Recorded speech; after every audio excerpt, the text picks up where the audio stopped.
بسم الله الرحمن الرحيم. معلش هنكمل مع حضراتكم، اللايف قطع واحنا مع الله، يعني وقت ما يحب يعني ايه يظهرنا وقت ما يقطع نكمل مع بعض.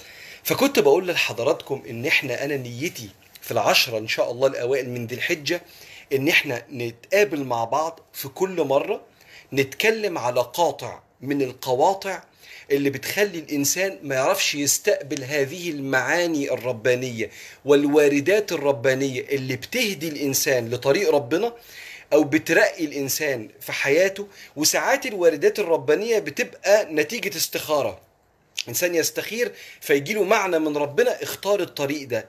بنحتاج ان احنا نجهز لهذه الواردات الربانية. عشان كده ابن عطاء الله السكندري كان يقول: موارد الامداد بحسب الاستعداد، وشروق الانوار بحسب صفاء الاسرار. معنى الكلام ايه؟ ان القلب ده عامل زي الارض، لو الارض دي جاهزة والارض دي من جواها صالحة للانبات، اول ما المية تسقي الارض تنبت اجمل الازهار. فحسب استعداد الارض مش بور، حسب استعداد الارض المية هتنزل تبقى جنة. وكذلك القلب، موارد الامداد، الثمرة من المدد الرباني والمعنى الرباني، موارد الامداد بحسب الاستعداد. وشروق الانوار، انوار يعني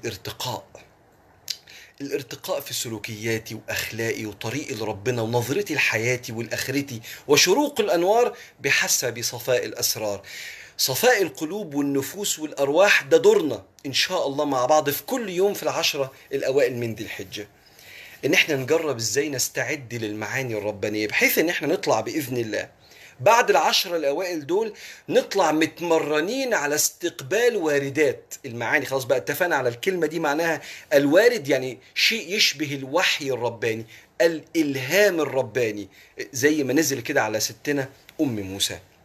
هنتمرن مع بعض كل يوم، أقول لكم على قاطع من القواطع اللي بيعمل حجاب على القلب يخليه ما يشوفش ربنا سبحانه وتعالى ويشوف المعاني اللي ربنا جل في علاه يبعتها. فيلا بسم الله الرحمن الرحيم. ابتداء من بكرة بإذن الله، بغض النظر بقى يوم الحد واحد أو يوم الاثنين، من بكرة إن شاء الله كل يوم إن شاء الله الساعة 1 نتقابل مع بعض في خاطرة الفجر ونتكلم عن قاطع من القواطع اللي بتقطع القلوب عن استقبال واردات وإلهامات ربنا سبحانه وتعالى، عشان نزيله ونكمل حياتنا وإحنا مع الله شايفينه بقلوبنا وبنستقبل عنه سبحانه وتعالى. اللهم صل وسلم وبارك على حبيبنا محمد كما ينبغي لقدره ومقداره العظيم. اللهم صل وسلم وبارك على راحم المساكين. اللهم صل وسلم وبارك على شفيع رب العالمين.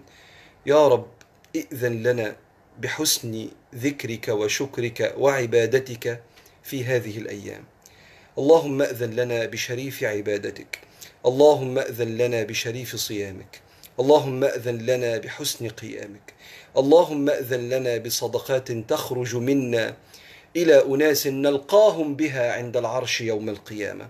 اللهم أذن لنا في صدقات تخرج من جيوبنا ومن أموالنا إلى أناس يكونون شفعاء يوم القيامة لنا بين يديك. اللهم أذن لنا بإيصال سنة رسولك صلى الله عليه وسلم. اللهم أذن لنا بنشر رحمة نبيك صلى الله عليه وسلم. اللهم إنا نعوذ بك من الفراق والشقاق والنفاق وسوء الأخلاق يا رب العالمين. يا رب بلغنا العشر الأوائل من ذي الحجة وأنت راض عنا. افتح لنا أبواب طاعتك وافتح لنا أبواب رحمتك، ثم افتح لنا أبواب جنتك يا مولى الموالي. وصل اللهم وسلم وبارك على راحم المساكين، والحمد لله رب العالمين. نشوفكم إن شاء الله ابتداء من بكرة. السلام عليكم.